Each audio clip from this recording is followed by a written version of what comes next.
The mop hit the marble floor with its familiar wet slap as I guided it across the gleaming surface of the 42nd floor executive conference room.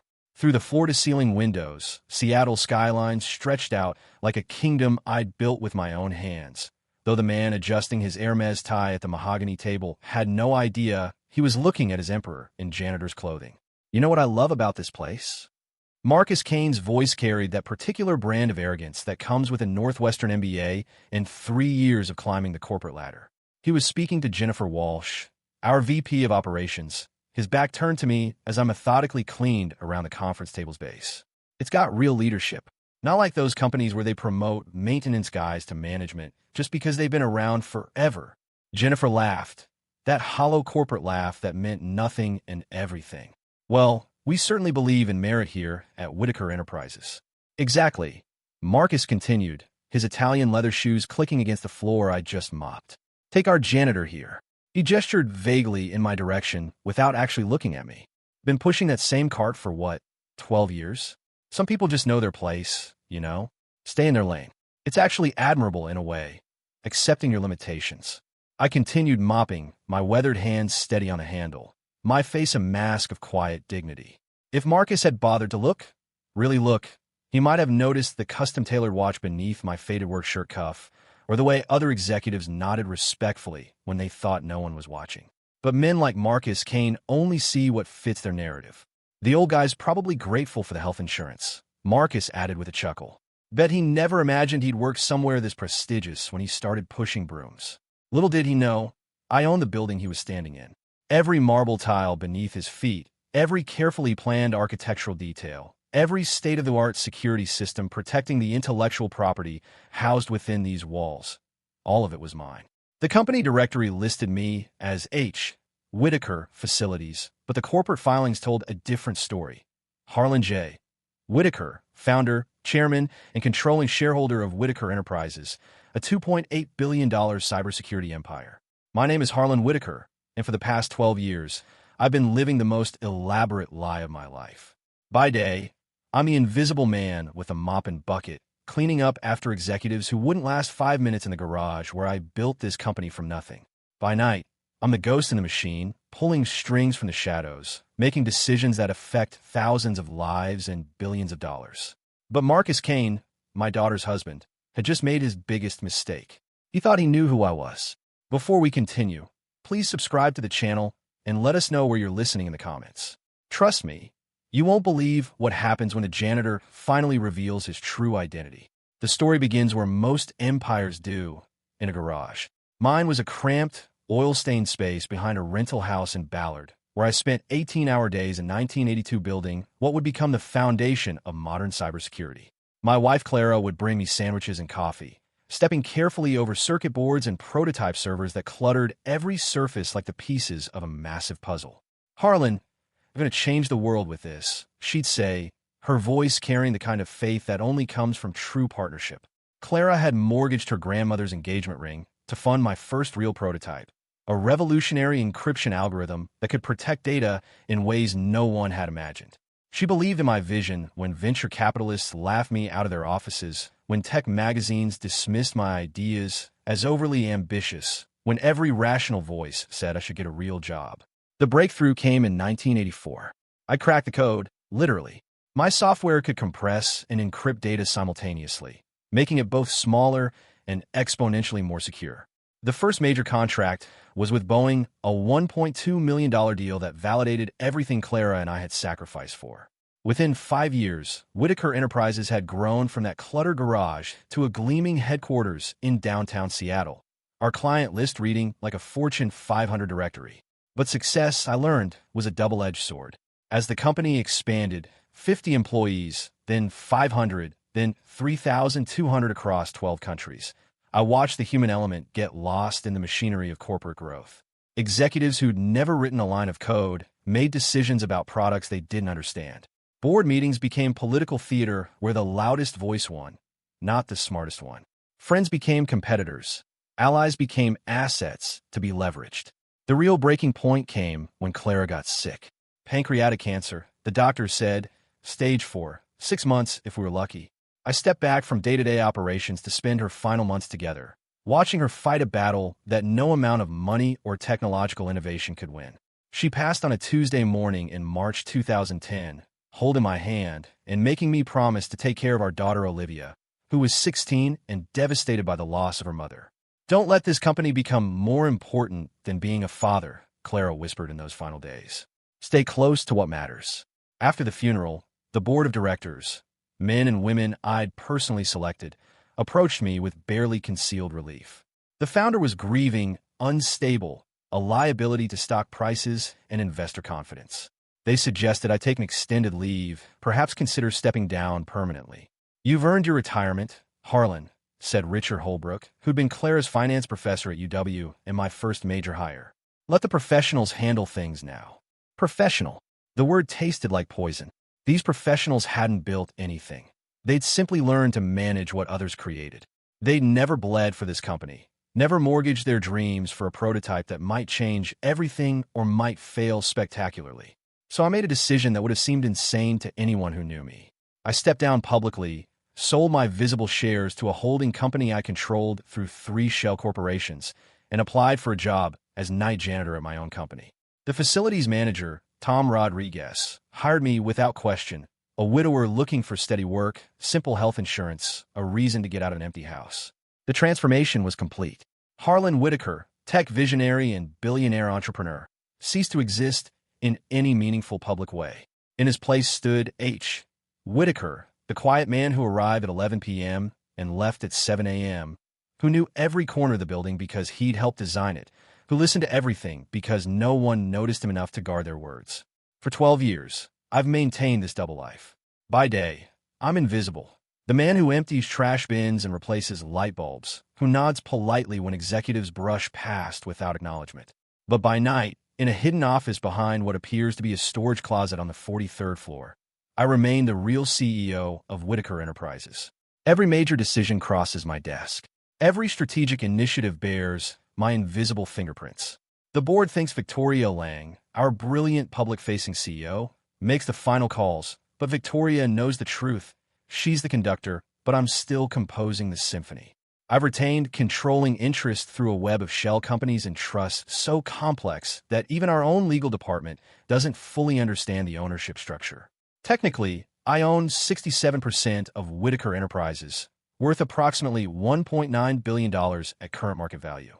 The remaining shares are distributed among employees, public investors, and board members who have no idea they're working for the man who mops their floors. It's been the perfect arrangement, until Marcus Kane married my daughter and decided that the old janitor was beneath his notice. Olivia inherited her mother's intelligence and my stubborn streak, a combination that made her both brilliant and occasionally impossible.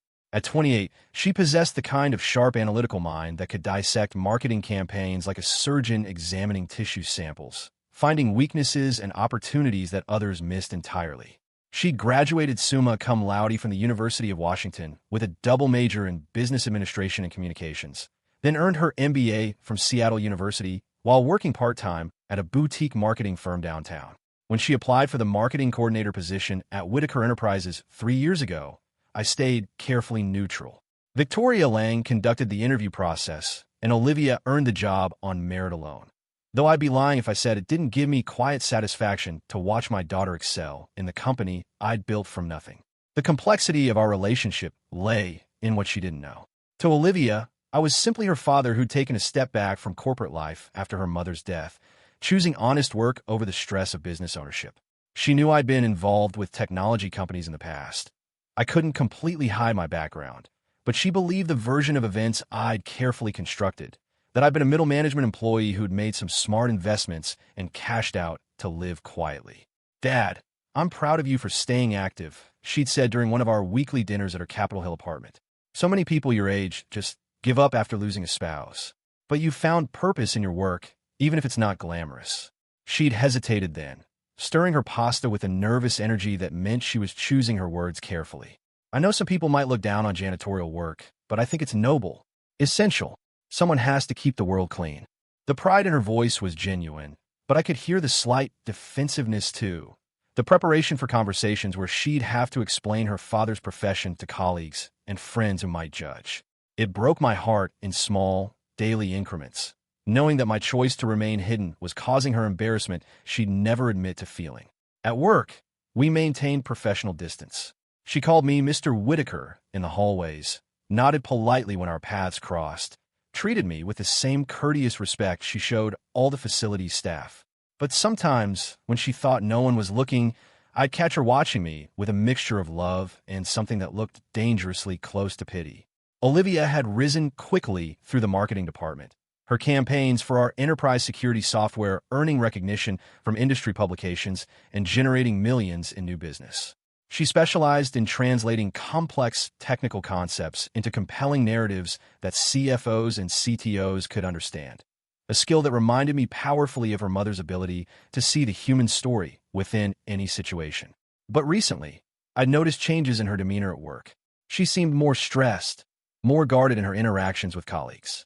During our last dinner together, she mentioned pressure to network more professionally and concerns about how personal associations might affect career advancement. I suspected these concerns had a name: Marcus Kane. Marcus Kane commanded attention the moment he walked into any room, and he knew it. At 31, he possessed the kind of aggressive confidence that comes from a lifetime of doors opening on command. 6'2" with broad shoulders that filled his tailored Tom Ford suits perfectly, dark hair styled with precision, and a smile that could sell ice to an Eskimo, Marcus was what ambitious young men aspired to become. His credentials read like a corporate fairy tale: MBA from Northwestern's Kellogg School of Management, bachelor's in economics from Dartmouth, 3 years at a prestigious consulting firm before joining Whitaker Enterprises as a senior sales director. He drove a BMW M5 in midnight black, wore a Rolex Submariner that cost more than most people's cars, and lived in a downtown condo with panoramic views of Elliott Bay.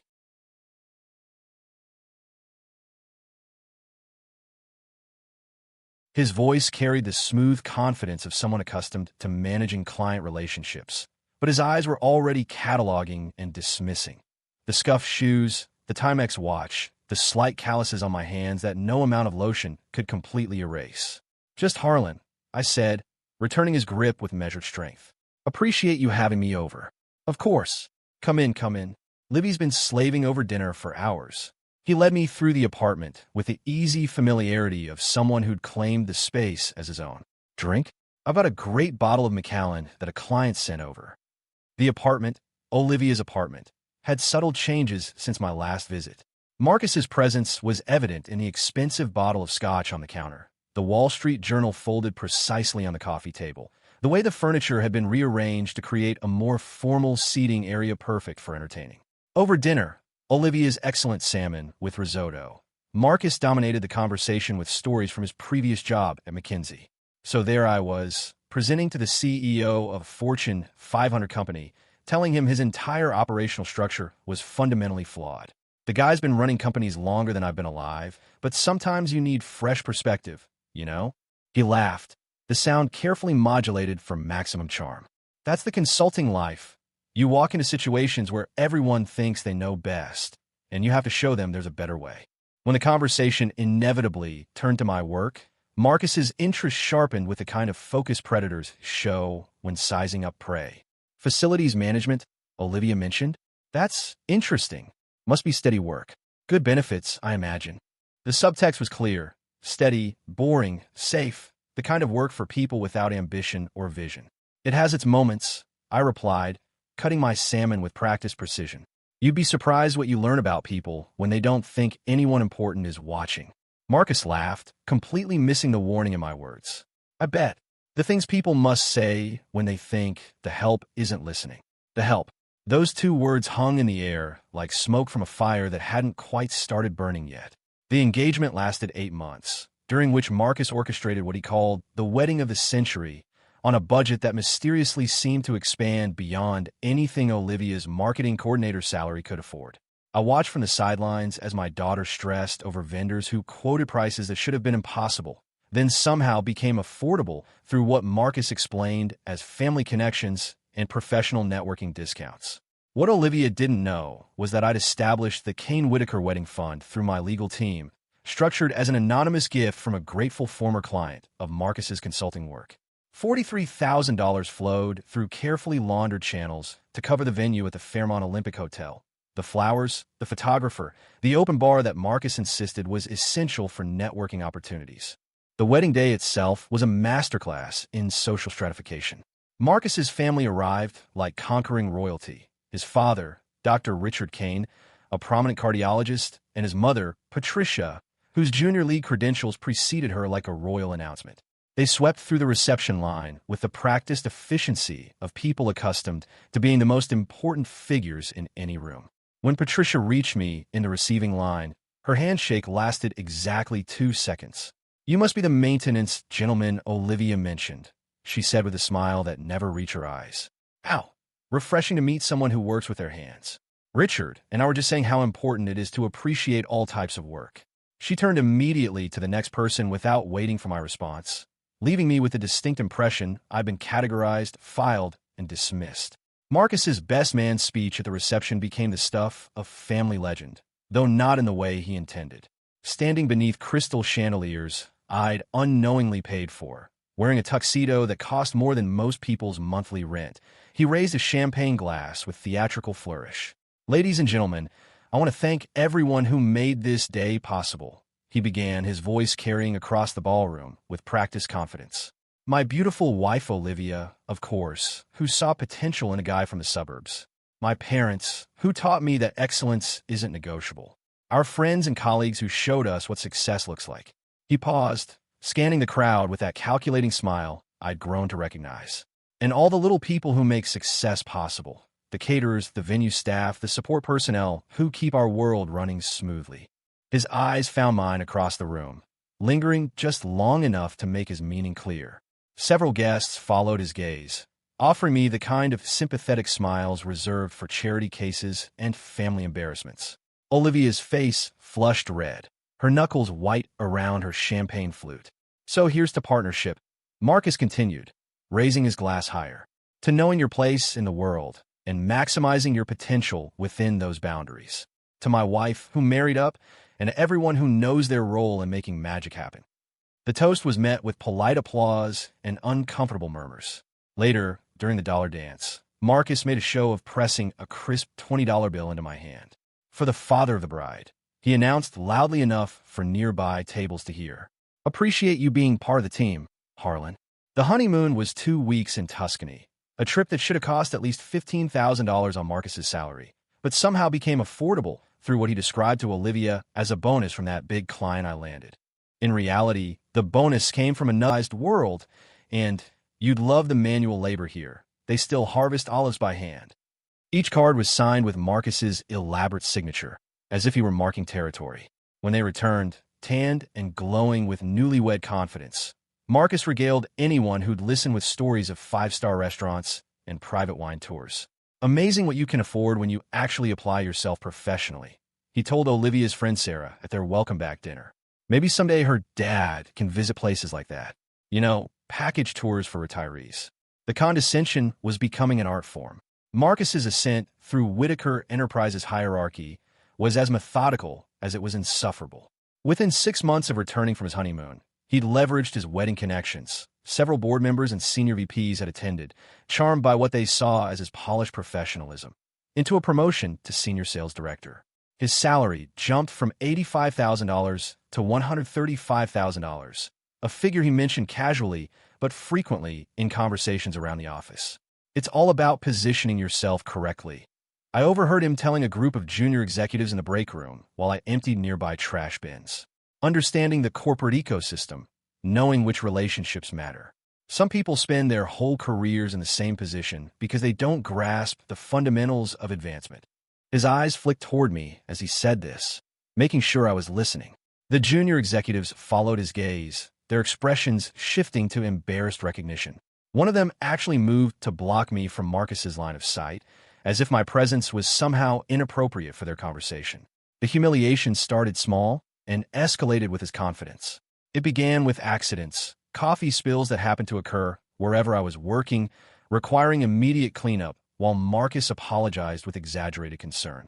"So sorry, Harlan. These things happen. Mind getting that cleaned up? Got important clients coming through in an hour." The office Christmas party in December 2020 marked a turning point. Held in our main lobby due to COVID restrictions, It was a scaled-back affair with carefully spaced tables and mandatory masks. I was working that evening, maintaining my cover while observing the corporate dynamics I'd once participated in as an equal. Marcus arrived fashionably late in a new Brioni suit, Olivia radiant beside him in a dress that cost more than her monthly take-home pay. As the evening progressed and drinks flowed, Marcus's behavior became more theatrical. When he finished his cocktail, he walked directly to where I was wiping down surfaces near the coat check area. "Hey there, Harlan," he said loudly enough to attract attention.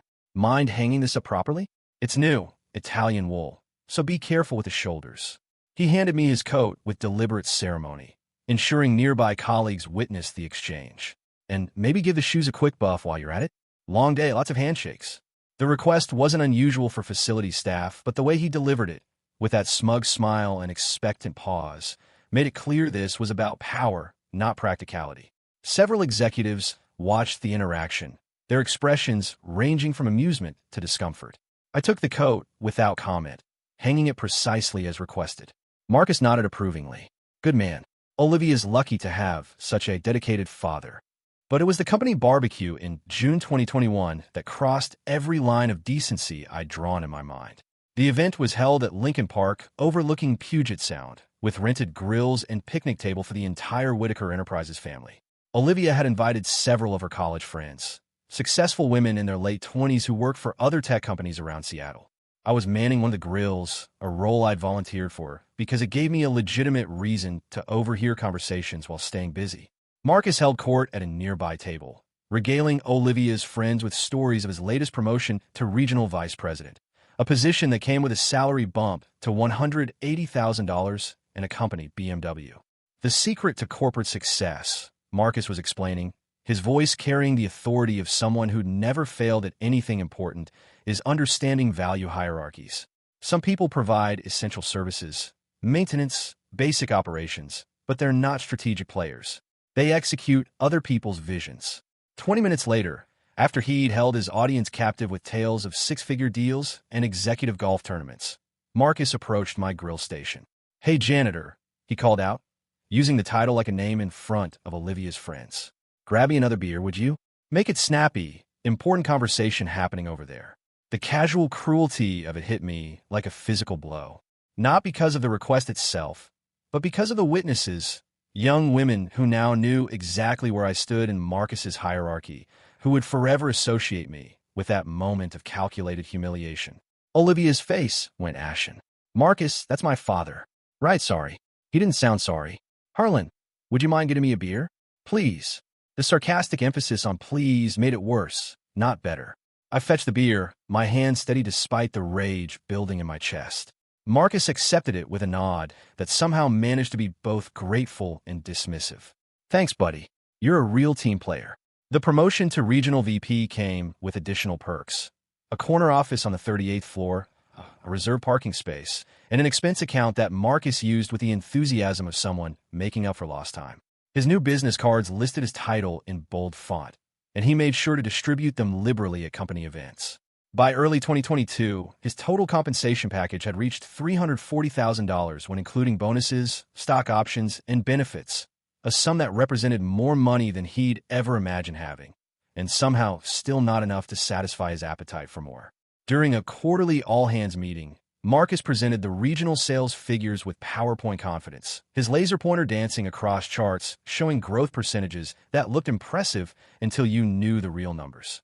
Afterward, as employees filed out of the auditorium, he approached the maintenance crew preparing to clean the space. "Great job setting up for today, team," he announced, his voice carrying that particular tone of condescension that managers use when they want to sound magnanimous. "Really appreciate the little things that make these events possible. Harlan, especially, been watching you work for years now. Consistency, reliability. Those are valuable traits, even in support roles." With genuine warmth, as if we were old friends sharing a moment of mutual respect. The other maintenance staff beamed at the recognition from such a senior executive. I smiled back, filing away every word for future reference. The changes in Olivia became apparent during our weekly dinners, a tradition we'd maintained religiously since Clara's death 12 years earlier. What had once been relaxed conversations over home-cooked meals slowly transformed into tense negotiations around Marcus's expanding list of requirements for appropriate professional behavior. "Dad, Marcus thinks it might be better if we adjusted our dinner schedule," Olivia said one Thursday evening in March 2022, her words careful as she stirred pasta sauce that smelled exactly like her mother's recipe. "Maybe every other week instead of weekly? His networking calendar is getting pretty demanding, and he's concerned about work-life balance." Work-life balance. The phrase came out like she'd been practicing it, testing how it sounded in her own mouth. "I'd built a billion-dollar company while maintaining weekly dinners with my daughter, but apparently Marcus needed more space to manage his regional sales territory. Of course, sweetheart. Whatever works best for your family." I emphasized the last word gently, watching her wince at the implications. The truth was that Marcus had been systematically isolating Olivia from anyone who might provide perspective on their relationship. Her college roommate, Jenny, mentioned that Olivia had canceled 3 consecutive girls' nights. Her cousin Michael, who'd been her closest confidant since childhood, complained that she'd stopped returning calls. Even her relationship with her work colleagues had become more formal, more guarded. "Marcus says I need to be more strategic about my professional relationships," she explained during one of our increasingly rare dinners. "Make sure people see me as senior management material, not just, not just what?" She shifted uncomfortably, poking at her salad. "Not just the janitor's daughter." The words hung between us like smoke from a fire that was already burning the foundation of our relationship. In trying to protect her from the complications of my true identity, I created a situation where she felt ashamed of who she thought I was. Marcus's financial behavior during this period became increasingly erratic and revealing. The BMW was replaced with a Porsche 911, a $120,000 sports car that he claimed was practically necessary for client entertainment. The modest condo Olivia had been renting became a luxury high-rise downtown with panoramic water views and a monthly rent of $4,200. "It's an investment in our future," Olivia explained when I expressed gentle concern about the financial pressures. "Marcus says appearance matters in sales. Clients need to see success before they trust you with their business." But I could see the strain in her face, the way she flinched when restaurant checks arrived, how she'd started buying generic groceries and cooking more meals at home, while Marcus's wardrobe expanded to include handmade Italian shoes and Swiss watches. The breaking point came during Thanksgiving 2022. Marcus had insisted on hosting at their new apartment, a power move designed to position himself as the family patriarch. He'd hired a catering service to reduce stress on Olivia, he explained, and invited his parents along with several couples from his professional network. When I arrived with my traditional contribution of Clara's apple pie recipe, Marcus greeted me at the door with theatrical enthusiasm. "Harlan, perfect timing. Listen, slight change of plans with seating arrangements. We've got some important clients joining us, so I've set up a separate table for, well, let's call it the casual conversation crowd." The casual conversation crowd turned out to be me, the caterer's teenage daughter, and Marcus's 12-year-old nephew visiting from Portland. We were positioned in the apartment's breakfast nook, technically part of the same event, but clearly segregated from the main dining table where adults discuss stock options and vacation homes in Whistler. Olivia's mortification was visible from across the room. She kept glancing toward our table with an expression that mixed embarrassment, anger, and something that looked dangerously like resignation. When she attempted to join our conversation during dessert, Marcus intercepted her with practiced charm. "Babe, Dr. Patterson was asking about your marketing campaigns. You should really share those ROI figures, networking opportunity." His hand on her arm was gentle but firm, steering her back toward the adults' table. Later, as I helped load the dishwasher while Marcus entertained guests in the living room, Olivia cornered me in the kitchen. Her voice was barely above a whisper, but the emotion was unmistakable. "Dad, I'm so sorry. I don't know what's gotten into him lately. The pressure at work, the new position, he's not usually like this." I dried my hands slowly, choosing my words with the care of someone navigating a minefield. "Sweetheart, people don't become different under pressure. Pressure just reveals who they were all along." She stared at me for a long moment, and I could see her processing not just my words, but the months of small humiliations, the gradual erosion of respect, the way Marcus's success had coincided with an increasing need to diminish everyone around him. "He loves me," she said finally, but it sounded like she was trying to convince herself. "I'm sure he does in his way.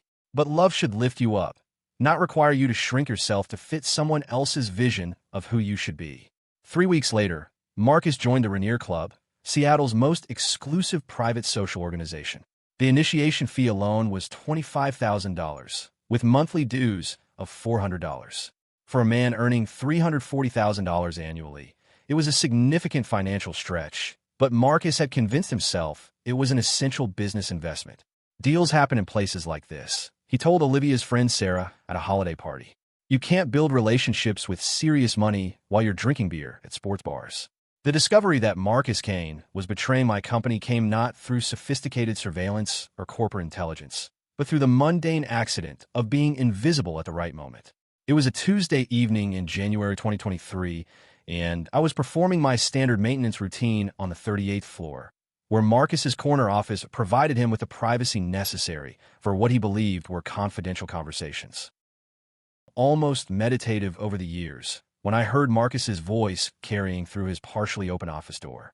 Yeah, the cloud tech deal is definitely happening, he was saying, his tone carrying the casual confidence of someone who believed he was completely alone. Board meeting is scheduled for February 15th. They're projecting a $50 million synergy value, but the real number is closer to $75 million once you factor in the intellectual property transfers. I froze, my hand suspended over the wastebasket beside his door. Cloud Tech Solutions was our most significant acquisition target, a cybersecurity startup whose proprietary algorithms would complement our existing infrastructure perfectly. The merger had been discussed in exactly 3 board meetings, with information restricted to C-level executives and board members only. No, the regulatory approval is already in the pipeline, Marcus continued, apparently responding to questions from whoever was on the other end of the call. SEC filing won't happen until after the board vote, but that's just a formality. Victoria Lang is already talking integration timelines. My blood pressure spiked. Victoria hadn't discussed integration timelines with anyone below the executive committee level. This wasn't casual insider information. This was detailed intelligence that could only have come from someone with access to highly classified board materials. Look, I'm taking a significant risk feeding you this information. Marcus's voice dropped to a more cautious tone. The payment structure we discussed, $25,000 for preliminary details, another $25,000 when the deal closes. Wire transfer to the Cayman account. Same as last time. This wasn't Marcus's first venture into corporate espionage. I carefully positioned my cleaning cart to muffle any sound and activated the voice recording app I'd installed on my phone months earlier, a precaution I'd taken after noticing Marcus's increasingly suspicious behavior during board-adjacent meetings. The next 20 minutes of conversation provided a comprehensive education in betrayal. Marcus was feeding information to Titan Securities, Cloud Tech's primary competitor, giving them sufficient advance notice to either sabotage our acquisition or position themselves for a competing bid. But the intelligence wasn't limited to the Cloud Tech deal. Over the course of the call, Marcus revealed details about 3 other potential acquisitions, the terms of a major client renewal worth $18 million, and the preliminary results of our new AI-driven threat detection software that wouldn't be announced publicly for another 6 months. The beauty of my position, Marcus explained with obvious pride, is that everyone assumes I'm just focused on regional sales. Nobody questions why I'm staying late or attending strategy meetings. They think I'm being ambitious, try to impress the leadership team. The irony was breathtaking. While Marcus believed he was exploiting his access to senior-level information, he had no idea that the janitor emptying his trash had designed every security protocol he was circumventing. Harlan Whitaker, the old janitor, sometimes cleans during evening hours, Marcus continued, apparently answering a question about security risks. Harmless old guy. Probably couldn't spell corporate espionage if you spotted him the first 10 letters. Most of the cleaning staff barely speak English anyway. Natural cover for sensitive conversations. I continued recording, my initial shock giving way to calculating fury. Marcus wasn't just stealing from my company. He was putting 3,000 jobs at risk, potentially destabilizing acquisitions that represented years of strategic planning, and undermining the financial security of every employee who depended on Whitaker Enterprises for their livelihood. The call concluded with Marcus scheduling another information transfer for the following week, contingent on his ability to access updated financial models from the Cloud Tech due diligence process. After he hung up, I waited 15 minutes before continuing my cleaning routine, giving him time to leave the office and ensuring my presence would seem completely routine. Over the following days, I conducted my own investigation, leveraging access privileges Marcus didn't know I possessed. Bank records revealed payments totaling $75,000 over the past 8 months from shell companies ultimately traced back to Titan Securities. Email forensics, conducted through system administrator privileges I'd maintained since the company's founding, showed Marcus had been photographing confidential documents with his personal phone and storing them in encrypted cloud accounts. But perhaps most damaging was the discovery that Marcus had been exploiting Olivia's access credentials. Her marketing role required periodic access to financial data for campaign development, and Marcus had been using her login information to access files far beyond her authorization level. He wasn't just betraying my company. He was implicating my daughter in his crimes. The final straw came on a rainy Thursday morning in March 2023, during preparations for the quarterly board meeting that would determine Cloud Tech's future and, unknowingly, Marcus's as well. I arrived for my usual pre-meeting setup routine at 6:30 a.m., 2 hours before the scheduled start time, to ensure the executive boardroom was pristine for what promised to be one of the most important strategic discussions in company history. The 42nd floor boardroom was Whitaker Enterprises' crown jewel. Floor-to-ceiling windows overlooking Elliott Bay, a custom mahogany conference table that could seat 24 executives, and integrated technology systems that I'd personally specified during the building's construction. This was where decisions affecting billions of dollars and thousands of lives were made, and I took professional pride in ensuring it met the highest standards. Marcus arrived unexpectedly at 7:15 a.m., 90 minutes before the meeting's scheduled start. He strutted through the boardroom doors with the aggressive confidence that had become his signature, wearing a new Armani suit that probably cost more than most employees' monthly salaries. His presence during setup was unusual. Middle management rarely had access to executive floors during closed-door preparations. "Morning, Harlan," he announced loudly, as if addressing a subordinate who'd failed to acknowledge his superior's arrival. "Hope you've got everything spotless in here. Really important people coming today. Board members, potential merger partners, serious money types who notice details." I continued polishing the conference table's surface with methodical precision, my reflection multiplied in the glossy wood grain like ghosts of conversations yet to come. "Always do my best, Mr. Kane." "I'm sure you do," he replied with that particular brand of condescension that had become his specialty. "But let's make sure we understand each other about today's standards. This isn't some routine committee meeting. We're talking about Cloud Tech Solutions, $50 million, major strategic implications. Treasonous phone conversations, documented his bank transfers, or traced his information pipeline to our competitors. I heard there might be some resistance to the deal," Marcus continued, apparently testing whether the janitor had picked up any useful intelligence during his cleaning rounds. "Office gossip, you know how it is. People worried about their jobs during acquisitions." Before I could respond, Marcus's phone rang. He answered immediately, launching into what was obviously a continuation of his espionage activities. "Yeah, I'm in the boardroom now. Meeting starts at 9, but I can confirm the preliminary vote count looks favorable for approval." As he paced near the windows, gesticulating with the theatrical enthusiasm of someone who believed himself untouchable, Marcus's expensive leather briefcase caught the edge of my cleaning cart. The collision was minor, barely enough to rattle the supplies inside, but Marcus's reaction was explosive and deliberate. "Jesus Christ, Harlan, watch where you're putting that thing." He grabbed my mop bucket with both hands and shoved it forcefully, sending industrial cleaning solution cascading across the marble floor and soaking my uniform from chest to knees. "Clumsy old man, do you have any idea how important today is?" The liquid was cold against my skin, and the ammonia scent filled the air like a chemical cloud of humiliation. But what happened next changed everything. Olivia stepped through the boardroom door, arriving early for a marketing presentation she was scheduled to deliver during the meeting's final segment. She witnessed the entire scene, her husband standing over her father, who was now soaked in cleaning solution, ranting about competence and professionalism while I methodically reached for paper towels to clean up the mess he'd created. "Marcus, what the hell is wrong with you?" Olivia's voice carried a fury I hadn't heard since she was 16 and catching boys cheating off her homework. For the first time in months, Marcus looked genuinely rattled. "Babe," he wasn't watching where he was going. "These people need to be more careful around expensive equipment." Olivia's eyes moved from Marcus to me, taking in my soaked clothing and dignified silence, then back to her husband's defensive posture. Something fundamental shifted in her expression, the final piece of a puzzle clicking into place. "Get out," she said quietly. "What?" "Get out of this room. Now." As Marcus stammered excuses and gathered his briefcase, I continued cleaning up the spilled solution with the same methodical precision I'd brought to every task over the past 12 years. But inside, my decision crystallized with perfect clarity. It was time to end this charade.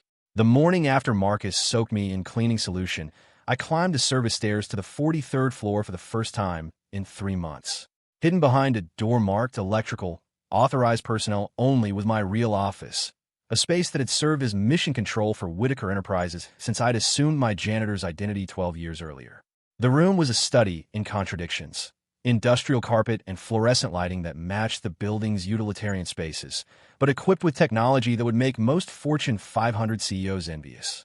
4 monitor screens dominated one wall, connected to secure servers that gave me access to every system, database, and communication channel within the company. The furniture was simple: a steel desk, an ergonomic chair, a filing cabinet that contained the real ownership documents for Whitaker Enterprises, but the view through a single, carefully positioned window revealed the same Seattle skyline that graced the executive boardroom 2 floors below. I settled into my chair and began assembling the evidence that would destroy Marcus Kane's life. The financial records came first. 12 months of bank statements, credit card transactions, and wire transfers painted a portrait of systematic corporate espionage that went far beyond the cloud tech intelligence I'd already documented. Using administrative privileges I'd maintained since founding the company, I traced payment patterns that revealed a sophisticated operation involving multiple competitors, shell companies, and offshore accounts. Marcus had received $127,000 over the past 14 months from entities ultimately controlled by Titan Securities, CyberGuard Systems, and Data Fortress Industries, 3 of our primary competitors. But the money wasn't just payment for insider information. Analysis of the timing and amounts suggested Marcus was being paid for specific intelligence. Client lists worth $15,000 each, preliminary earnings data at $8,000 per quarter, and strategic planning documents that commanded premium prices of $25,000 to $35,000. The recorded conversations provided context for the numbers. Over the past 6 weeks, I captured 17 separate phone calls where Marcus discussed confidential company business with outside parties. His voice recognition software confirmed his identity on every recording, and the technical metadata established precise timestamps that correlated with specific board meetings and strategy sessions. But the email evidence was perhaps most damning. Marcus had been using Olivia's system credentials to access files far beyond her authorization level, then forwarding selected information to personal email accounts that served as staging areas for intelligence transfers. The digital forensics revealed that he'd compromised her professional reputation by making her an unwitting accomplice to his crimes. I drafted a secure message to Elena Rodriguez, our chief financial officer and one of the few board members who knew my true identity. Elena had been my first hire back in 1985, a brilliant accountant who'd helped structure the financial architecture that allowed me to maintain control while operating from the shadows. Her loyalty was absolute, her discretion legendary, and her analytical mind sharp enough to appreciate the chess game I was about to initiate. "Elena," I typed, "need to discuss urgent matter regarding Marcus Kane and cloud tech acquisition. Can you arrange private meeting in your office tomorrow evening after standard hours? Situation involves corporate espionage with board-level implications. Come alone." The response arrived within 10 minutes. "Office at 8 p.m. Door will be unlocked." "What level of evidence are we discussing?" "Sufficient to recommend federal prosecution," I replied. "Bring your most secure laptop." Had used to circumvent systems that should have been impenetrable. His expertise would be crucial for presenting the evidence in terms the board could understand and prosecutors could use. The timing had to be perfect. The quarterly board meeting was scheduled for October 15th, exactly 3 weeks away. Cloud Tech's shareholders were expecting a decision by October 20th, and any delays would jeopardize the acquisition that represented 18 months of negotiation and strategic planning. Marcus's espionage had put the entire deal at risk, potentially costing shareholders hundreds of millions in lost value. But I had a larger objective than simply exposing Marcus's crimes. This was my opportunity to end 12 years of deception, to reclaim my identity as the company's founder and CEO, and to demonstrate that power doesn't require corner offices and executive titles. It requires vision, patience, and the ability to see several moves ahead. Marcus Kane thought he was playing checkers. I was about to show him chess. What I discovered during the next phase of investigation exceeded my worst expectations about Marcus's character and revealed a pattern of desperation that explained his willingness to commit corporate espionage. Using financial analysis tools that most private investigators could only dream of accessing, I began mapping Marcus's complete economic profile with the thoroughness of a forensic accountant preparing for federal court. The gambling debts emerged first, hidden beneath layers of credit card cash advances and personal loans that Marcus had been juggling like a man, keeping plates spinning on wooden sticks. Casino records from Tulip Resort and Muckleshoot showed losses totaling $89,000 over the past 8 months, concentrated in high-stakes poker games and sports betting that followed the manic pattern typical of gambling addiction. But the casino losses were just the visible portion of a much larger financial disaster. Marcus had been living far beyond his means since the wedding, financing a lifestyle that required roughly $28,000 per month to maintain while earning approximately $22,000 monthly after taxes. The mathematics were inexorable.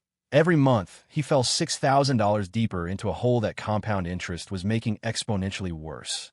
The luxury condo downtown carried a monthly rent of $4,200, while his car payments on the Porsche consumed another $1,800. Country club dues, expensive dinners, designer clothing, and the endless succession of status symbols that fed his professional image added another $8,000 in monthly expenses that he'd convinced himself were investments in career development.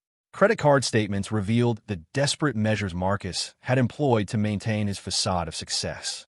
Cash advances at 24% interest rates, balance transfers between increasingly high-risk lenders, and personal loans secured against his anticipated future earnings. His total debt load had reached $187,000, with minimum monthly payments consuming 73% of his take-home salary. The loan sharks came into focus through banking records that showed suspicious cash deposits and withdrawals. Marcus had borrowed $45,000 from private lenders, individuals whose business models didn't include patience with late payments. The interest rates were predatory, the repayment terms aggressive, and the consequences of default implied by terse text messages I discovered on company phones that Marcus didn't realize were subject to corporate monitoring. Payment overdue. Meet usual place Friday, 8 p.m. Bring full amount or discuss alternative arrangements. Alternative arrangements. The euphemism carried unmistakable implications about what happened when desperate men couldn't repay dangerous debts. But Marcus's betrayal extended far beyond selling merger intelligence to competitors. Using system administrator privileges I'd maintained since the company's founding, I uncovered a systematic theft of intellectual property that represented millions of dollars in research and development investments. Employee personal data had been sold to identity theft operations for $50 per complete profile. Client lists containing contact information, contract values, and renewal dates were being marketed to competitors for amounts ranging from $10,000 to $25,000, depending on the strategic value of the accounts. Even more damaging, Marcus had photographed proprietary algorithm specifications and software architectural diagrams that represented the core of our competitive advantage in cybersecurity applications. The technical sophistication of his espionage operation was impressive, if morally bankrupt. Marcus had installed keystroke logging software on shared workstations, allowing him to capture login credentials for employees with access to sensitive systems. He'd been using those credentials to access databases far beyond his authorization level, downloading files to encrypted drives that he assumed were invisible to corporate security monitoring. What Marcus didn't understand was that I'd designed those security systems personally.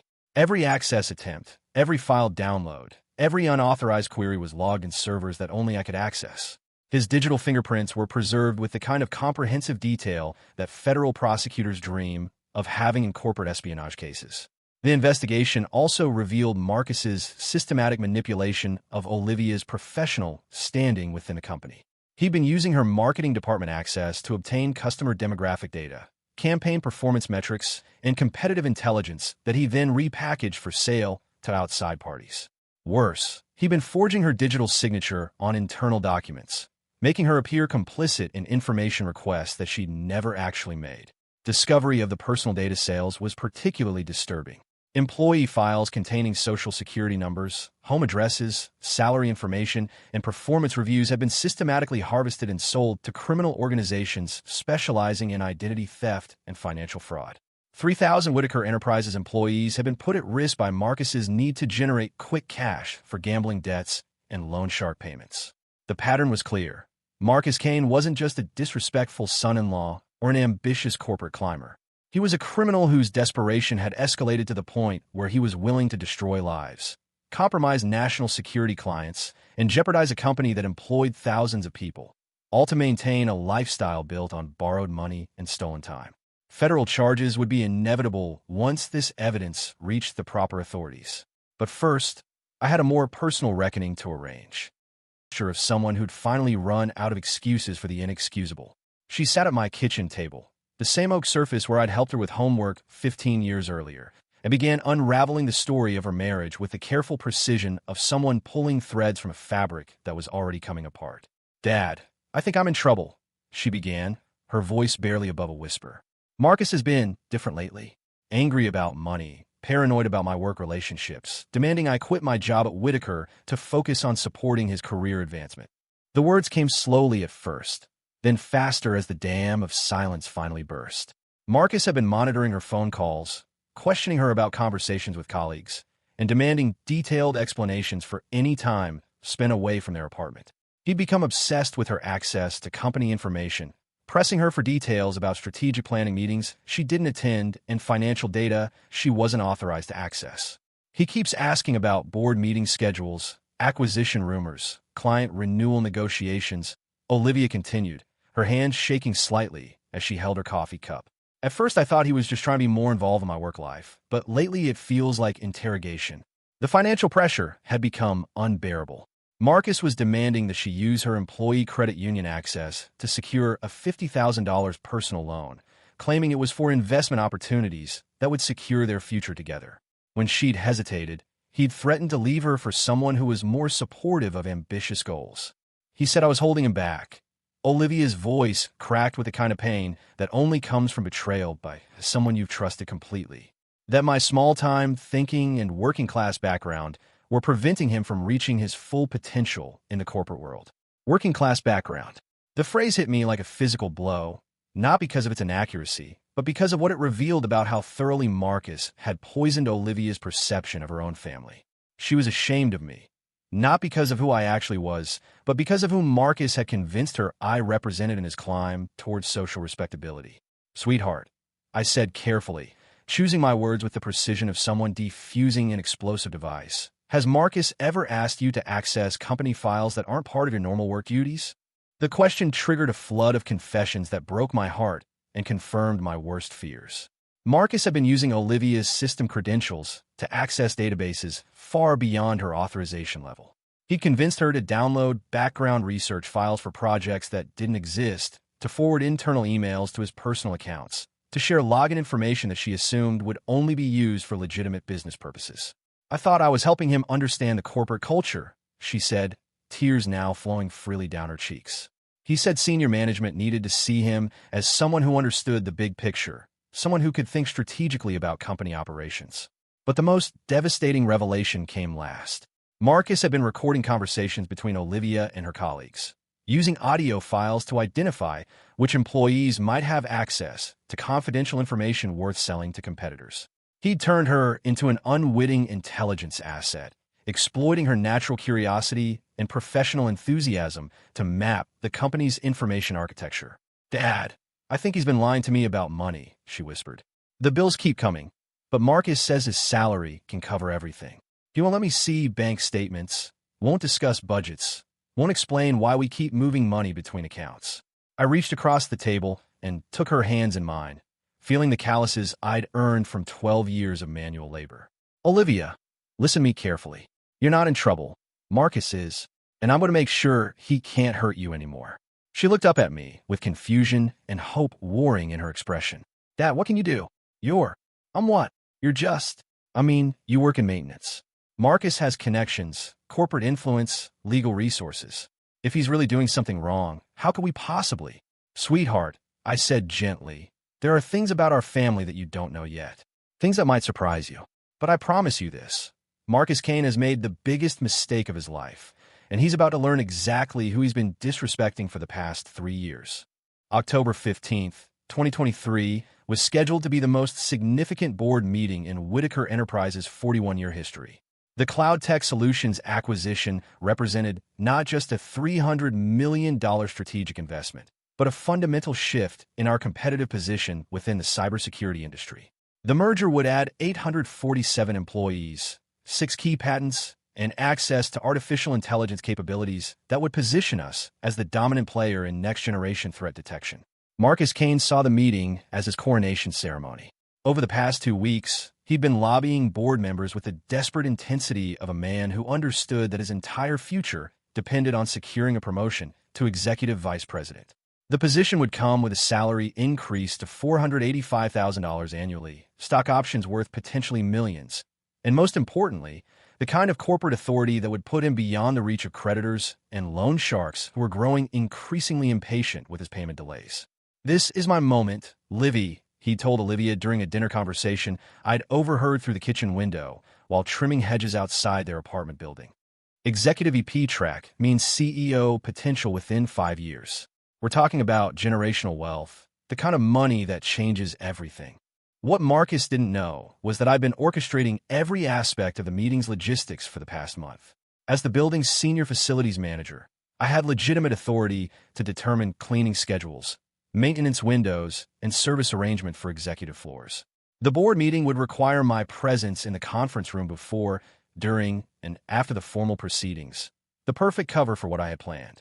Elena Rodriguez and James Chun had spent the previous weekend reviewing evidence with the thoroughness of federal prosecutors preparing for a capital case.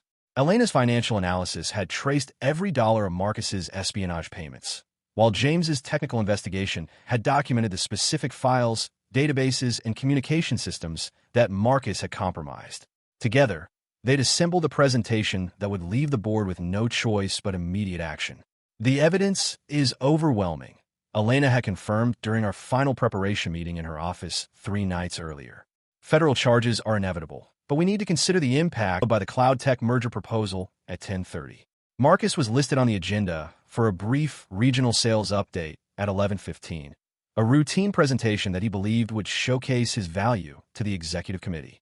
Instead, it would be the moment when 12 years of deception finally ended. I'd arranged for Olivia to deliver a marketing presentation immediately after Marcus's scheduled segment. She would be in the room, witness to everything that followed, when her husband's crimes were exposed and her father's true identity revealed.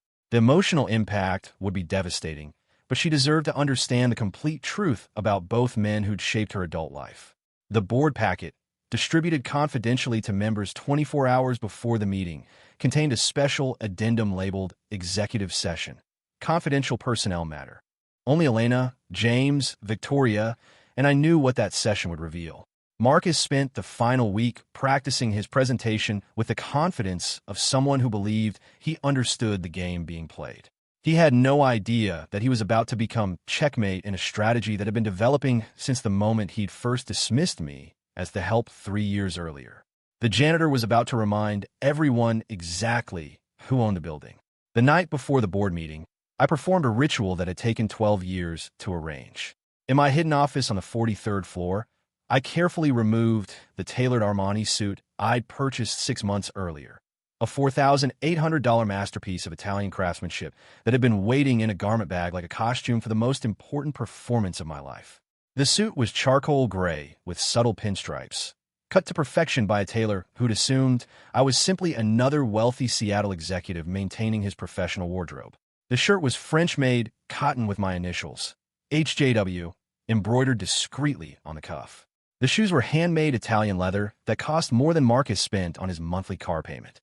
The watch was my father's 1952 Omega Speedmaster, the same timepiece I'd worn the day I'd signed Whitaker Enterprises Incorporation papers 4 decades earlier. Elena Rodriguez arrived at my office at 11:30 p.m. for our final rehearsal.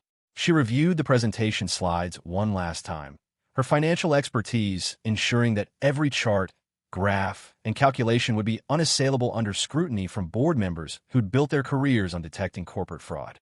"The bank records are devastating," she confirmed, scrolling through evidence that would destroy Marcus's life within minutes of being presented. Federal prosecutors will have enough evidence to secure convictions on espionage, wire fraud, identity theft, and violation of the Computer Fraud and Abuse Act. He's looking at 15 to 20 years in federal prison. We practiced the revelation sequence with the precision of surgeons preparing for a complex operation. I would enter the boardroom at precisely 11:10 a.m. in my janitor's uniform, 5 minutes before Marcus's scheduled presentation. The board would see exactly what they expected, the maintenance worker preparing the room for important business. Marcus would deliver his routine sales update, probably making at least one disparaging comment about the cleaning staff. Then Victoria would announce a special presentation from the company's founder and chairman emeritus. I would exit through the service door, change clothes in 30 seconds, and return through the main entrance as the man I'd always been. Harlan Whitaker, the visionary who'd built a cybersecurity empire from a garage in Ballard. The emotional weight of ending 12 years of deception was almost overwhelming. Tomorrow morning, I would stop being invisible. The protective anonymity that had allowed me to observe human nature without the distorting effects of wealth and power would disappear forever. But Marcus Kane's arrogance and criminality had made the revelation inevitable. "Harlan," Elena said as she prepared to leave, "are you ready for what comes after? Once this becomes public, everything changes. No more quiet observations, no more shadow management. You'll be back in the spotlight permanently." I looked out the window at the Seattle skyline I'd helped transform through 4 decades of innovation and strategic vision. "Elena, I've been ready for this moment since the day Marcus Kane first called me the help. Tomorrow, he learns exactly who he's been disrespecting." Marcus had made one final mistake that morning, dismissing me with casual contempt as I'd mopped floors outside his office. "Keep those floors shiny for the real executives, Harlan," he called out loud enough for his administrative assistant to hear. "Wouldn't want important people slipping on your amateur work. The real executives." Tomorrow, Marcus would discover that the most important person in the building had been listening to every word. The executive boardroom on the 42nd floor of Whitaker Enterprises had been designed to intimidate and inspire in equal measure. Floor-to-ceiling windows stretched along the eastern wall, offering a panoramic view of Seattle's downtown core and Elliott Bay beyond, where container ships moved like toys across the dark water. The morning sun cast geometric shadows through the glass, creating patterns of light and darkness across the polished mahogany conference table that could seat 24 executives in leather chairs worth more than most people's annual salaries. 12 board members had assembled by 8:45 a.m., their conversation a low murmur of anticipation and concern about the cloud tech acquisition that would dominate the morning's agenda.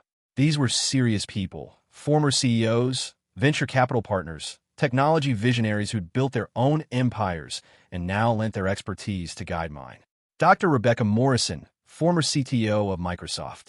David Chun, who'd taken 3 startups public before age 40. Patricia Williams, whose private equity firm controlled interests in dozens of technology companies across the Pacific Northwest. Marcus Kane entered the boardroom at 8:50 a.m. with the swagger of a man who believed himself on the verge of corporate greatness. He wore his most expensive suit, a Navy Tom Ford that had cost him $6,800 he couldn't afford, and carried a leather portfolio containing presentation materials he'd rehearsed obsessively for the past week. His confidence was absolute, his smile the practiced expression of someone who convinced himself that ambition was indistinguishable from entitlement. "Good morning, everyone," Marcus announced to the assembled board members, his voice carrying across the room with the projection techniques he'd learned in his MBA program. "Beautiful day for making history with the cloud tech deal." Confidential addendum that Marcus couldn't see from his observer's seat near the room's perimeter. I entered at exactly 8:55 a.m., pushing my cleaning cart through the service entrance with the methodical precision that had become my signature over 12 years of invisible service. The cart's wheels whispered across marble flooring as I began my pre-meeting routine, arranging water glasses with geometric precision, wiping down surfaces that were already immaculate, checking that every technological system was functioning perfectly. Board members acknowledged my presence with the kind of polite nods reserved for competent service staff who understood their role in maintaining the corporate ecosystem. Dr. Morrison smiled briefly as I refreshed her coffee. David Chin muttered, "Thank you," when I adjusted his chair position slightly. Patricia Williams barely glanced up from the financial documents spread before her. But Marcus's reaction was different, tinged with the casual cruelty that had become his trademark. "Hurry up, old man," he called out loud enough for everyone to hear, his tone carrying that particular mixture of impatience and condescension that wealthy people use when addressing those they consider beneath their notice. "Important business today. Real executives need this room properly prepared." Real executives. The phrase would echo in this room for years to come, though not in the way Marcus intended. I continued my methodical preparation, my weathered hand steady as I arranged materials for the most important board meeting in company history. The irony was exquisite. Marcus Kane was ordering the founder and chairman of Whitaker Enterprises to hurry up and clean properly for the real executives.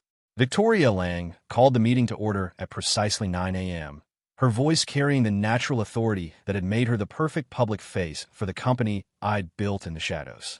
As CEO, she commanded respect from board members who had no idea that her most important decisions were made in consultation with a man currently emptying wastebaskets along the room's periphery. "Ladies and gentlemen, thank you for gathering on such short notice," Victoria began, her presentation slides illuminating the wall-mounted screens with quarterly performance data that told the story of Whitaker Enterprises' continued dominance in the cybersecurity sector. As you can see from our Q3 numbers, revenue is up 18% year over year, with particularly strong growth in our enterprise client segment. The first hour proceeded exactly as scripted. Financial reports were reviewed and approved, operational challenges discussed with the kind of strategic thinking that had built our reputation for excellence. Board members asked penetrating questions about market positioning, competitive threats, and technological innovation pipelines. This was corporate governance at its highest level. Serious people making decisions that would affect thousands of employees and billions in shareholder value. Marcus sat in his observer's chair, occasionally taking notes, but mostly radiating the confident energy of someone who believed himself on the verge of joining the executive ranks permanently. He'd spent the previous evening practicing his presentation in the bathroom mirror, rehearsing the key points that would demonstrate his readiness for promotion to executive vice president. At 10:30 a.m., Victoria shifted to the primary agenda item. "The Cloud Tech Solutions acquisition represents our largest strategic investment since the company's founding," she announced, advanced slides showing the detailed financial analysis that justified the $300 million price tag. "Integration of their artificial intelligence capabilities will position us as the definitive leader in next-generation threat detection." Board discussion was intense, but supportive. The due diligence had been thorough, the strategic rationale compelling, and the financial projections conservative enough to satisfy even the most risk-averse members. Dr. Morrison raised questions about cultural integration. David Chun wanted additional details about intellectual property transfers. Patricia Williams focused on the timeline for realizing synergy benefits. At 11:15 a.m., Marcus's moment arrived. Victoria consulted her agenda with a kind of bureaucratic precision that made corporate meetings simultaneously essential and tedious. Next item, regional sales update from Marcus Kane, who's been instrumental in our West Coast expansion efforts. Marcus rose from his chair with the fluid confidence of a man who believed the universe was finally recognizing his inherent value. He approached the presentation podium with measured steps, his Italian leather shoes clicking against marble flooring in a rhythm that suggested barely contained excitement. "Thank you, Victoria. Board members, thank you for this opportunity to share some exciting developments in our regional performance metrics." Marcus's PowerPoint slides were professionally designed, his delivery polished by years of client presentations and corporate training seminars. As you can see, Q3 sales in my territory exceeded projections by 23%, with particular strength in the financial services and healthcare verticals. The presentation was competent but unremarkable, exactly the kind of routine operational update that filled corporate calendars without advancing strategic objectives. Marcus discussed client acquisition costs, renewal rates, and pipeline development with the enthusiasm of someone who genuinely believed these incremental improvements represented world-changing innovation. But midway through his 15-minute time slot, Elena Rodriguez made an unexpected interruption. As Chief Financial Officer, Elena commanded absolute respect from board members who'd watched her navigate complex financial challenges with surgical precision for nearly 2 decades. "Excuse me, Marcus," Elena said, her voice carrying a tension that immediately shifted the room's energy. Before we continue with routine updates, I believe the board needs to address a matter of critical importance to this acquisition and the company's overall security. Marcus paused mid-sentence, his laser pointer frozen on a slide showing projected Q4 performance. Confusion flickered across his features as he processed Elena's unexpected intervention. "There's been a development," Elena continued, her gaze moving systematically across board members' faces, involving corporate espionage, industrial theft, and systematic betrayal of fiduciary responsibilities. "But before we present that evidence, I think it's appropriate for the board to hear from our founder directly." Marcus's confusion deepened. "Founder? I thought Harlan Whitaker retired years ago. Isn't he? I mean, didn't he step away from day-to-day operations?" Victoria's smile was enigmatic. "Marcus, you're about to meet the real Harlan Whitaker." The boardroom fell into absolute silence as all eyes turned toward the main entrance, where the heavy oak doors remained closed with the kind of theatrical pause that transforms corporate meetings into moments of historical significance. Marcus stood frozen at the presentation podium, his laser pointer still aimed at performance charts that had suddenly become completely irrelevant to everyone in the room. "Ladies and gentlemen," Victoria announced with ceremonial gravity, "please welcome the founder and chairman emeritus of Whitaker Enterprises, Harlan James Whitaker." The doors opened, and I entered the boardroom as the man I'd always been but had hidden for 12 years. The transformation was complete and absolute. Gone were the faded work clothes, the calloused hands clutching cleaning supplies, the deferential posture of someone accustomed to being ignored. In their place stood a figure who commanded immediate attention through sheer executive presence. The tailored Armani suit that fit like a second skin, the confident stride that spoke of decades making decisions worth billions of dollars, the unmistakable bearing of someone who'd built empires from nothing. Marcus's face underwent a transformation that would have been comic if it weren't so devastating to witness. His mouth opened and closed without producing sound, his eyes widening with the kind of primal shock that accompanies the complete collapse of reality as previously understood. The laser pointer slipped from nerveless fingers, clattering to the floor in a silence so complete that the sound echoed like a gunshot. "Good morning, everyone," I said, my voice carrying the natural authority that came from 4 decades of strategic vision and corporate leadership. Board members rose from their chairs in respectful acknowledgement. Not the polite nods reserved for service staff, but the genuine deference shown to someone whose decisions had created thousands of jobs and generated billions in shareholder value. Dr. Morrison was the first to speak. "Harlan, it's an honor. We've missed your direct input on strategic matters." David Chin nodded approvingly. "The board has benefited enormously from your shadow guidance, but it's good to have you back in an official capacity." Patricia Williams smiled with genuine warmth. "Welcome back to your own boardroom." Marcus finally found his voice, though it emerged as little more than a strangled whisper. "This is impossible. You're the janitor. I've seen you mopping floors, emptying trash, cleaning toilets. You work in maintenance." I walked to the head of the conference table, my seat, the one with the nameplate that had waited patiently for this moment, and settled into the leather chair with the natural ease of someone returning home after a long journey. "Janitor by choice, Marcus," I said, my tone carrying the measured control that had served me well during 4 decades of high-stakes negotiations. "Chairman and CEO by right. For 12 years, I've been watching this company operate from the ground up, observing human behavior without the distorting effects of wealth and power. You'd be amazed what people reveal when they think no one important is listening." Marcus's face had progressed from shock to panic, sweat beading on his forehead, despite the boardroom's perfect climate control.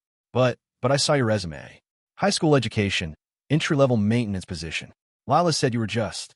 Lila knows what I allowed her to know." I interrupted gently. "A daughter shouldn't have to carry the burden of her father's corporate responsibilities.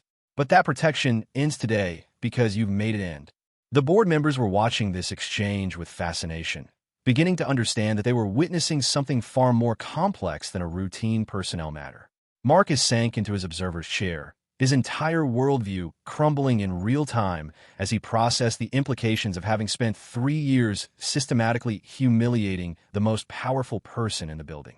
Elena Rodriguez rose from her seat with the deliberate precision of a prosecutor preparing to deliver a closing argument that would determine a defendant's fate. She activated the wall-mounted displays with a remote control, replacing Marcus's sales charts with a presentation titled Corporate Espionage Investigation.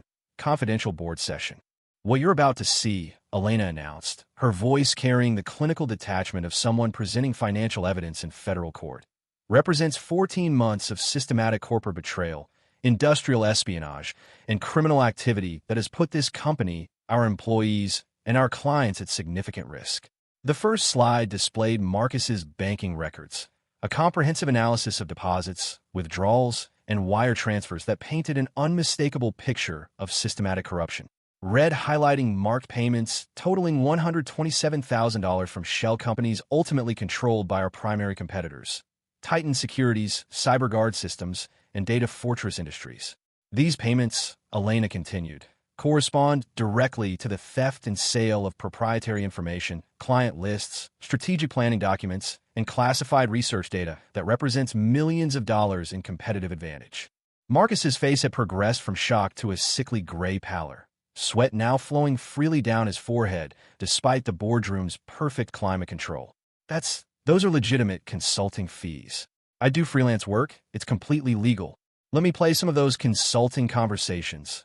I interrupted, activating the room's audio system with a control panel built into my chair's armrest.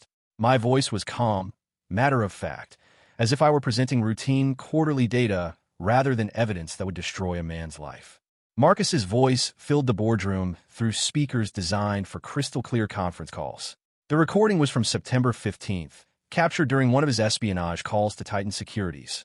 Yeah, the cloud tech deal is definitely happening. Board meeting is scheduled for February 15th. They're projecting a $50 million synergy value, but the real number is closer to $75 million once you factor in the intellectual property transfers. The board members' expressions shifted from professional interest to genuine horror as they listened to Marcus casually discussing confidential merger details with competitors. Dr. Morrison's face hardened with the kind of anger that comes from witnessing personal betrayal. David Chun was taking notes with the methodical precision of someone documenting evidence for law enforcement. Patricia Williams stared at Marcus with undisguised disgust. No, the regulatory approval is already in the pipeline. Marcus's recorded voice continued. SEC filing won't happen until after the board vote, but that's just a formality. Victoria Lang is already talking integration timelines. I stopped the recording and advanced to the next slide, which displayed email forensics showing Marcus's systematic theft of employee personal data, client contact lists, and proprietary algorithm specifications. Over the past 14 months, Marcus Kane has sold the personal information of 3,200 employees to identity theft rings, compromised 18 major client accounts, and transferred our core cybersecurity algorithms to criminal organizations operating in 12 countries. Marcus was now hyperventilating, his expensive suit soaked with perspiration as the full scope of his exposure became clear. You can't. This is entrapment. Illegal surveillance. I have rights. You have the right to remain silent, I replied with deadly calm. Federal agents are waiting in the lobby to exercise those rights with you. But first, I want you to understand exactly what you've destroyed. The final slide showed the human cost of Marcus's betrayal. 847 cloud tech employees whose jobs were now at risk because competitors had advance warning of our acquisition plans. Dozens of Whitaker Enterprises staff whose identities have been sold to criminal organizations, and millions of dollars in research and development investments that had been compromised by industrial espionage. Board members sat in stunned silence, processing the magnitude of betrayal they'd just witnessed. Marcus Kane, the ambitious young executive who'd seemed destined for corporate greatness, had revealed himself as a criminal whose desperation had endangered everything we'd built over 4 decades. The janitor had just reminded everyone exactly who owned the company. The boardroom doors opened at exactly 12:15 p.m., and 2 FBI agents entered with the quiet professionalism that accompanies federal arrests in corporate settings. Special Agent Catherine Torres and Agent Michael Rodriguez had been waiting in the lobby since 11:30 a.m., reviewing evidence files that Elena had transmitted to the Bureau's white-collar crime division 48 hours earlier. Marcus Kane was escorted from the building in handcuffs, his expensive Tom Ford suit a stark contrast to the federal restraints that marked the end of his corporate ambitions. Employees gathered at windows to watch the perp walk, their whispered conversations carrying the kind of shocked fascination that accompanies the spectacular fall of someone who'd seemed untouchable just hours earlier. His termination was effective immediately, his security credentials revoked, his corporate email account suspended, and his company issued BMW impounded as evidence in the federal investigation. The Porsche he'd purchased with espionage payments was seized from the parking garage before he'd even reached the federal courthouse for his arraignment hearing. The Cloud Tech Solutions merger proceeded without delay. Board approval was unanimous. Regulatory filings were submitted within 24 hours, and the announcement triggered a 23% surge in Whitaker Enterprises' stock price as investors recognized the strategic value of the acquisition. What Marcus had tried to sabotage through industrial espionage became our greatest triumph, generating $847 million in shareholder value within the first week of public disclosure. The FBI's investigation expanded rapidly as forensic accountants traced Marcus's criminal network across multiple jurisdictions. Within 72 hours, federal agents had arrested 6 additional conspirators involved in the industrial espionage ring, seized $2.3 million in criminal proceeds, and recovered intellectual property worth an estimated $15 million that had been stolen from technology companies across the Pacific Northwest. Marcus Kane, the ambitious executive who believed himself destined for corporate greatness, was facing federal charges that carried a maximum sentence of 35 years in prison. Olivia's reaction to the revelation evolved through distinct emotional phases, each one breaking my heart and healing it simultaneously. The initial shock, watching her father transform from janitor to chairman in the span of 30 seconds, left her speechless for nearly 10 minutes, her face cycling through expressions of confusion, recognition, and dawning understanding. "Dad," she whispered, her voice barely audible in the boardroom where FBI agents had just arrested her husband. You've been so this whole time? While I was apologizing for your work? While Marcus was..." Her voice broke as the full scope of the deception became clear. But shock quickly transformed into pride. As board members shared stories of my innovations, my strategic vision, the company culture I'd built from nothing, Olivia's embarrassment evaporated like morning fog. Her father wasn't the maintenance worker who'd held her back. He was the visionary who'd created the very company where she'd built her career. Then came the anger, directed entirely at Marcus. "He made me feel ashamed of you," she said during our first private conversation after the arrest. "He convinced me that your work wasn't, that you weren't." She couldn't finish the sentence, but the fury in her voice was unmistakable. Divorce proceedings began within 2 weeks. Marcus's criminal charges made the legal process swift and decisive. Olivia retained a prominent Seattle attorney who specialized in cases involving white-collar crime. The prenuptial agreement Marcus had insisted upon, designed to protect his anticipated wealth, became irrelevant when federal prosecutors seized all his assets as proceeds of criminal activity. Their luxury apartment was abandoned, the lease broken, the furniture sold to pay legal fees that Marcus's family couldn't afford. The country club membership was canceled, the expensive dinners became memories, and the social network he'd cultivated through wealth and charm evaporated the moment his mugshot appeared in the Seattle Times. Our father-daughter relationship, damaged by 3 years of systematic humiliation and deliberate separation, began healing with the honesty that comes from shared truth. Weekly dinners resumed, but now they were celebrations of survival rather than careful negotiations around embarrassment. Victoria Lang recommended Olivia for promotion to marketing director, a position that came with a $95,000 salary increase and the kind of strategic responsibilities that Marcus had always claimed she wasn't ready for. Her first major campaign, repositioning Whitaker Enterprises as the cybersecurity industry's most innovative leader, generated $23 million in new business within 90 days. 6 months after Marcus's arrest, I made a decision that surprised everyone, including myself. I stepped back into partial retirement, returning to the shadows that had served me well for 12 years. Victoria Lang remained as CEO, Elena Rodriguez continued as CFO, and the board operated with the strategic guidance I provided through private consultation rather than public leadership. But I kept my janitor's uniform. Twice a week, I still arrive at Whitaker Enterprises before dawn, mop in hand, observing the human dynamics that reveal more about corporate culture than any executive report. Employees who know my true identity treat these encounters with a respectful curiosity of people who understand they're witnessing something unique. A billionaire CEO who chooses to empty trash bins because the work keeps him grounded in reality. The lesson Marcus Kane learned too late echoes through every conversation. Respect isn't about the uniform you wear or the title on your business card. It's about recognizing the humanity in everyone you encounter, regardless of their position in whatever hierarchy you've constructed to make sense of the world. Marcus is currently serving a 15-year federal sentence at SeaTac Federal Correctional Institution. His appeals have been denied, his assets remain frozen, and his once promising career has become a cautionary tale taught in business ethics courses across the country. The janitor who built an empire reminded everyone that true power comes from understanding people, not controlling them. If you enjoyed this story of ultimate corporate revenge, please subscribe to his revenge story and share your thoughts in the comments below. Sometimes the most powerful person in the room is the one nobody notices until they decide to reveal themselves.